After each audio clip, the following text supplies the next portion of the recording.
سندھ کے علاقے میں راجہ داہر سنگھ، جو کشمیر کے آگے ایک راجہ کی حکومت تھی، ہاں کچھ عورتوں کو اس نے گرفتار کیا تھا. اس کے غنڈوں نے کچھ عورتوں کو گرفتار کیا جو مسلمان تھی. وہ حج کے سفر پر جا رہی تھی اور وہ پکارتی رہ گئیں، لیکن گنڈوں نے انہیں گرفتار کیا، پکڑ لیا.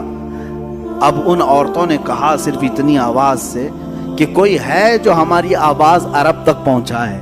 کچھ تجارت کرنے والے جو عرب سے آئے ہوئے تھے انہوں نے آواز سنی، واپس جا کر کے گورنر کے پاس یہ بات بتا رہے تھے کہ ہم سندھ کے علاقے سے آئے. وہاں کے ایک راجہ نے چند عورتوں کو، اس کے گنڈوں نے چند عورتوں کو گرفتار کیا، وہ پکار رہی تھی کوئی ہے. گورنر کے سامنے یہ تاجر اپنا واقعہ بیان کر رہے تھے. وہیں سامنے سے ایک جوان شہزادہ گزر رہا تھا، صرف 18 سال کی عمر تھی. محمد بن قاسم کھڑا ہو گیا، واقعہ سنا. اس نے کہا چچا میں جانے کے لیے تیار ہوں، اور وہیں سے پکارا زور سے، لبیک یا اختی، اے میری بہن تیرا بھائی حاضر ہوگا.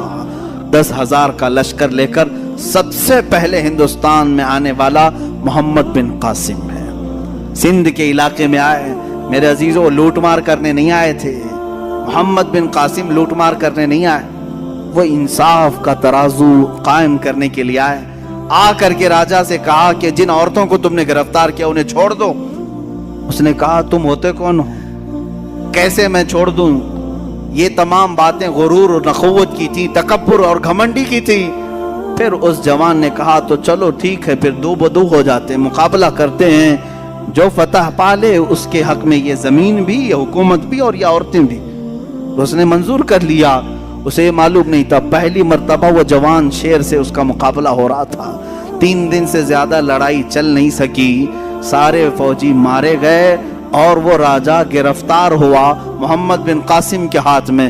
اور پھر ان عورتوں کو آزاد کرایا اور لوگوں سے کہا جس کا دل چاہے وہ اسلام قبول کرے، جس کا دل چاہے وہ اپنے مذہب پر رہے.